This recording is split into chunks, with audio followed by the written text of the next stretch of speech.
Hello and welcome. We know that enrolling your child in a new school is a pretty big deal, and honestly, it can feel a little overwhelming. But that's exactly why we're here.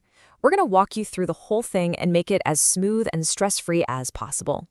So, we're going to go through this together, step by step, using the district's own guide. By the time we're done, you'll feel confident that all of your child's information is in there correctly, setting them up for a fantastic start on their very first day. Ready? Let's dive in. All right, so here's our game plan. First, we'll talk about getting your documents ready. Then, we'll create your parent account, pop in your student's info, tackle those agreements and health forms, and finally, do a quick review and hit submit. See? A super clear path from start to finish. Okay, first things first. Before you even open up that online portal, we're going to do what I like to call step 0. Getting all your documents in one place right now is the absolute key to making this whole thing a breeze. Here it is, your pre-enrollment checklist. You'll want to have all of this handy. Now pay extra close attention to that birth certificate and the 2 proofs of residency. Those are the ones that can sometimes trip people up. And hey, if your child has an IEP or 504 plan, or you're using an interdistrict permit, just make sure you have those ready to go too. And speaking of that birth certificate, here's a huge pro tip from the district. It has to be the official one.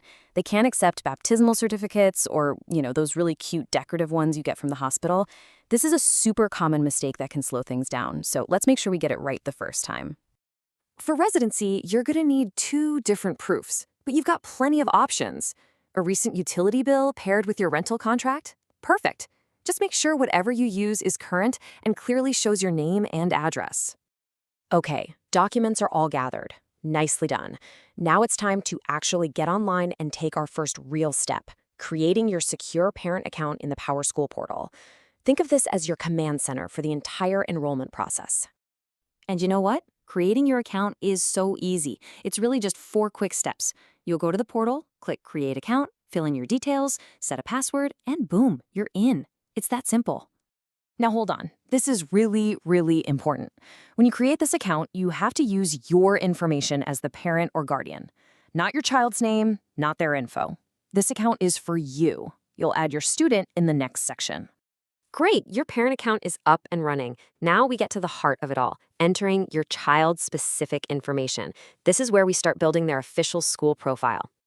So when you get to the page to add your student, you'll want to enter their legal full name exactly as it's written on their official birth certificate. No nicknames or anything. Accuracy is everything here because this info goes directly into official state reporting. As you're filling things out, you're going to come across a question on the residency questionnaire that asks about fixed, regular, and adequate housing. Now, that might sound like a bunch of legal jargon, but it's actually really important. How you answer helps the district figure out if your family might qualify for some extra support services. So let's just quickly break down what those words mean. Fixed just means it's a stationary place, not a car or a tent. Regular is where your child sleeps most nights. And adequate means the home is safe and has basic utilities like heat and water. Hopefully that makes answering that question a lot clearer. Next up, you'll fill in some details about your child's education background. And get this. Here's a great time saver. If your child was at another school, you just give the district the name and address and they'll request the transcripts for you. How great is that? You'll also do a quick language survey and answer the 2-part question about ethnicity and race. All right, we're making great progress. Now we're moving into the section that covers all those important details about health, safety, and official permissions.